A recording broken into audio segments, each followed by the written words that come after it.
Today we're making my blackberry and plum crumble. We are getting excited for summer and gorgeous, bursting with juicy sweetness fruit.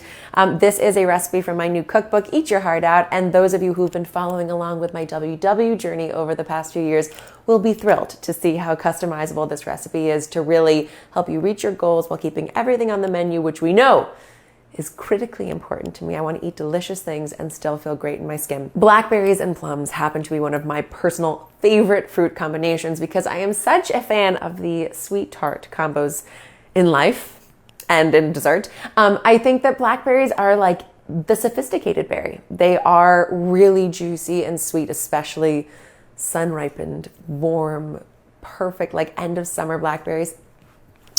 Nothing like them. But they have like a slight bitter note to them every once in a while, which I think does keep them very refined. And plums, the neglected stone fruit. Can I just tell you, plums for me in any kind of baked dessert or dessert where they get roasted and allowed to sweeten and soften, but keep their tartness front and center. They are so good. And especially as we get into the later summer months and these fruits are just in the prime of their lives, that is when you are really going to see what you can do with very few, very simple ingredients to create a totally luxurious dessert. It's also really easy. I'm gonna do pretty much everything right in the baking dish that this gorgeous crumble bakes in. So minimal cleanup, super delicious and elegant looking result. On my WW program and harnessing the bounty of summer and using produce at the height of its glory, sign me up. We are making blackberry and plum crumble. Let's start with the crumble topping first. So this is almond meal, and I like the almond meal because I find that it creates that really lovely, almost like cookie crumb, just beautiful crumbly texture. If you don't want to use almond meal, you can actually pulverize more rolled oats and create oat flour or buy oat flour to use. You could use all-purpose flour. Using the almond meal is a great way to keep it gluten-free and still get that wonderful crumbly texture. It does add a bit of richness, which I think a little goes a long way here. So I have 3/4 of a cup of almond meal, which you can see looks like that. Lovely and soft. And to that, I'm gonna add a cup of gluten-free rolled oats. Now's where we start to build in our flavors. I have some cardamom and some cinnamon. The amounts here are totally adjustable to you. Cardamom is my queen of spices, so I tend to add a little extra in. If you are not already using cardamom, it's reminiscent of chai. It's obviously a big part of that wonderful spice blend. And I think it just gives, again, a little like extra layer and differentiation to an otherwise really simple and beautiful dessert. Cardamom, cinnamon, rolled oats, almond flour, date syrup. So most of the ingredients in Eat Your Heart Out are meant to be things that you already are shopping for, already in your pantry. Every once in a while, I will be introducing you to something new that you might not be shopping for yet. Date syrup is probably one of those things. This is literally just made from pureed dates. You know, those luscious, I can show you what they look like because they're just fun to see. Take her for a date. Lovely, sweet fruit that is dried and becomes nature's caramel. As I am savoring this redolent sweetness of dates in my mouth, I'm reminded to tell you that dates are also an amazing source of iron and all different kinds of minerals. And date syrup kind of has the same texture and consistency as molasses and is sweet in the same way without any of the bitterness that can sometimes happen with molasses. And I use it throughout Eat Your Heart Out because it is an unrefined sweetener that I find creates the perfect mix of not too sweet, but plenty of sweetness that we crave, and does it in a way that doesn't send our blood sugar on a crazy roller coaster ride. So I do have a recipe for date syrup in the book, but you can also buy it online. It's pretty widely available now in a lot of health food stores and supermarkets. So to the streusel topping, I'm going to add 1 tablespoon of our beautiful date syrup. I'm not looking to make the crumble topping too sweet. I just want like a little note of sweetness to it so that it augments and decorates the fruit underneath in the best way possible. I don't recall if I say to add vanilla extract into this crumble or not, but I'm going to here because I think a little more vanilla extract is always a good thing. And I'm gonna add a pinch of salt, just a pinch here. It kind of sparkles in your mouth when you go and you cut into the crust and it cracks and sort of crumbles all over the beautiful, juicy, molten fruit underneath. And little tiny flecks of salt always just excite you. Okay, so at this point, we're just gonna give it a quick whisk to distribute the almond flour and the oats together with all of our wonderful spices. And now I'm gonna drizzle in 3 tablespoons of coconut oil. This is just to help everything stick together. And you can see it just starts to form this wet sand consistency. You don't need to use a whisk for this moment, but I was already using it, so why get more messy than I need to? And once you are at this wet sand, beautiful crumbly texture, look at that. That's what I'm talking about. No part of you is looking at this and thinking, I'm being healthy. No, you're thinking, I'm going to treat myself to a wonderful, delicious dessert that's going to highlight what's around me and excite me with delicious things. And oh yeah, I get to feel good doing it too. Delightful. One of the beautiful bits about using sweet spices, cinnamon, cardamom, things like that, nutmeg, allspice, your brain kind of fills in missing pieces. So you're trained to, like, if I taste, pumpkin pie spices, I am going to have pumpkin pie sensation, sweetness, dessertiness, etc. So even without a ton of sugar in this mix, your brain feels like it's having this really sweet treat. And I have to say, the fruit is the star here. The sweeter your fruit is, the less sweetener you have to add to a meal to have it be really very tempting. That is all. So not too sweet, but perfectly balanced. Into the refrigerator for 10 minutes just to set up a little bit. Fruit choices. Blackberries are a classic crumble inclusion because they have the right amount of juiciness. They're not going to make the molten, fruity layer underneath too wet, which makes it so you don't get that really crumbly top upper crust that we love. But they have enough juiciness to really, get us where we need to be. Set those to the side, about 5 cups of blackberries. You can use blueberries, you can use raspberries are great in here. You can use all plums. You can use other stone fruit. Okay, plums. I'm going to do 2 plums probably. Just to fill out the base of our casserole style dish there. Obviously these plums are not the juiciest plums in the world, and that's okay. They're still going to serve their purpose within this crumble, but just be forewarned that if you make this when the fruit around you is ultra juicy and sweet and perfect, in the height of summer produce, you will need to add a little bit more tapioca flour, which is what I'm adding, sort of in replacement to cornstarch, to drink up some of the juices from the fruit and help to create that wonderful jammy sort of texture on the fruit filling. And you just would want to add a little bit more if your fruit was extra juicy. That is not the problem I'm going to have today. To the 2 plums and blackberries, I love cardamom, so I'm going to add some more cardamom. Why not? And then let's start to juice it up a little bit. A little vanilla extract in here as well. And 2 tablespoons of date syrup. Now, if your fruit is super sweet, you can skip this step entirely. If you don't feel like it needs extra sweetness, I'm adding this mainly to help the plums out. This is Plum's wingman. My recipe calls for lemon zest and juice. Like I talked about at the beginning, sweet tart is my favorite combination when it comes to like a very refreshing, perfect summer dessert. So I love to add plenty of juiciness from a wonderful lemon. And I'm just rotating as I go to make sure that the lemon zest that I'm getting is just that sort of outermost bright yellow color, not anything deeper than that white part, which is where you start to run into bitter territory. So lemon zest and the juice of a lemon, just catch the seeds in your hand as you work. I'm sorry. If that doesn't satisfy all your little happy kitchen mouse dreams, I don't know what will. There's nothing like that juiciness pouring over and the sweet fruit and the whole deal. I don't need another lemon. I have a lime.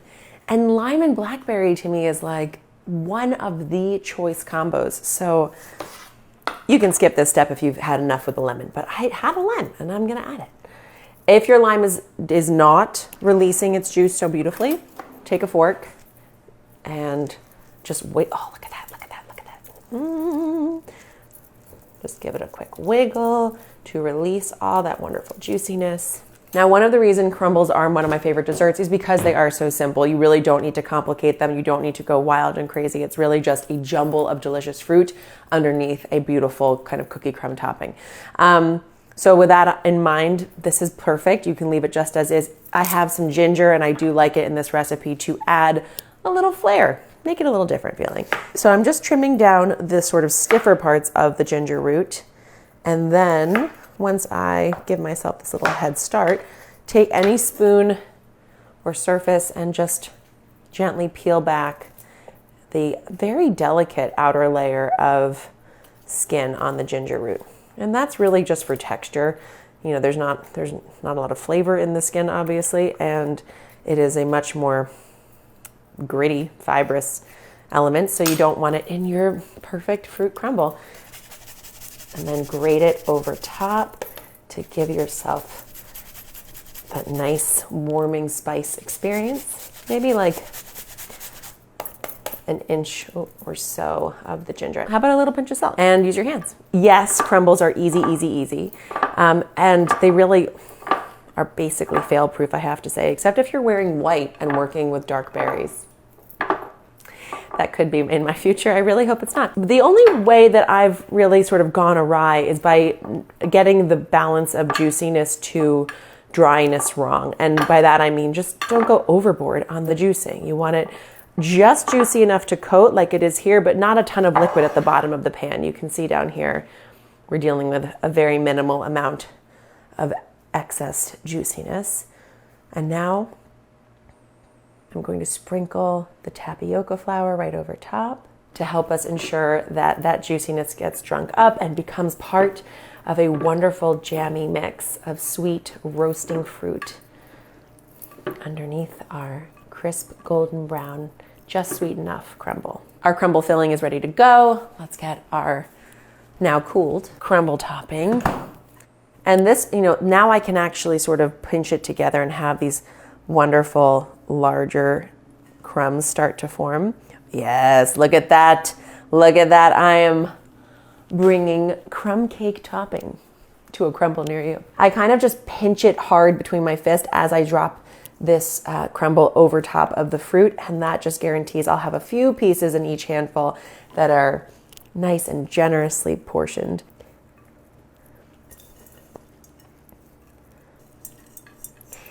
Waste not, want not. Look at how delicious that is. It's going to be glorious.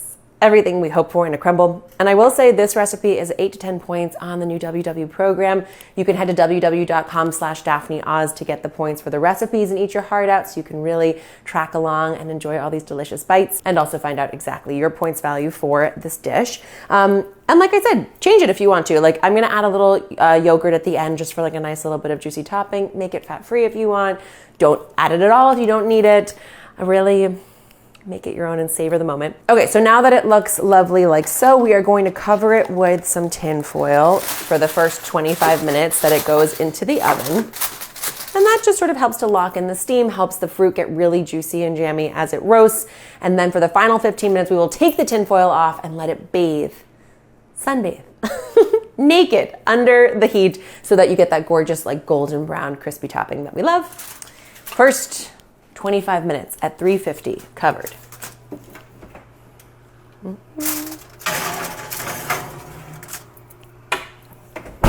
Ding. 25 minutes later, we are going to remove the tin foil.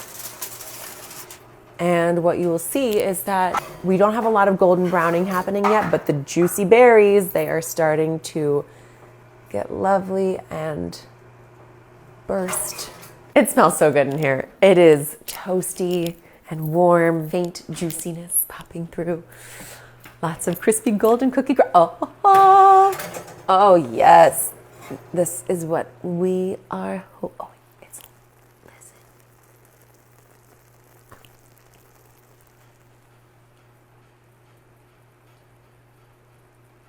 Look right here.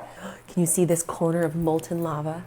Life is good when your baked goods talk to you. It's a very exciting time. If you are a rule follower, you will do what I advise in my cookbook, which is to wait 10 minutes. So this can settle a little bit and have the juices come together and everything just meld as one. I have lived to tell the tale that if you don't wait 10 minutes, you will survive. So we might not wait today. One thing also to note, something I really love about plums that I didn't mention, is look at this color. Look at this beautiful, like, garnet and come on this side. Can you see? It's a, oh, look at that. Just peeking her head out there. And what did we say about big crumble pieces? Like this one.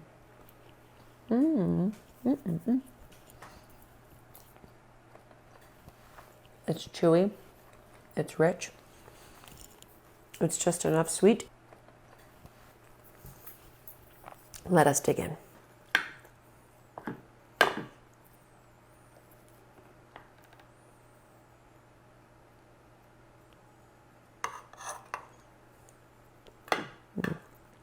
Take that little plum off your hands, why not? Oh, look at this, look at that.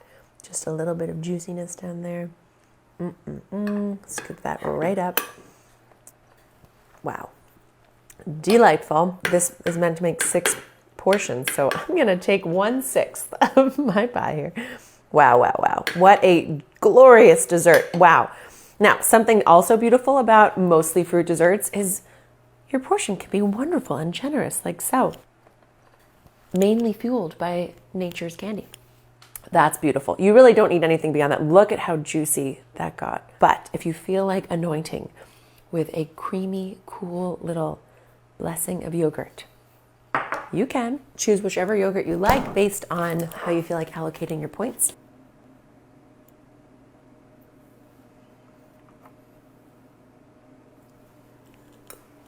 A little bit of rich, creamy dairy touch, warm, bursting fruit underneath, crisp, crumbly topping. Let's try it, shall we? Oh, look at that. Look at that plum. Wow, that is summer in a bowl. You guys, it is so juicy, sweet tart.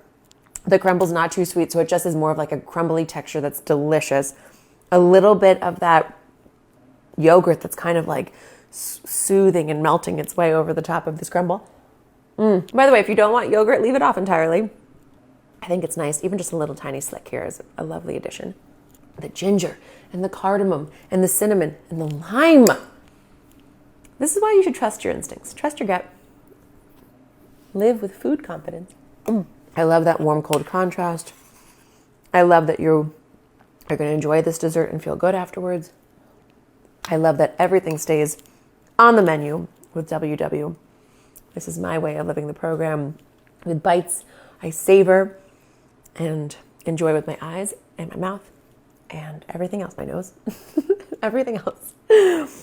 And always keep it delicious.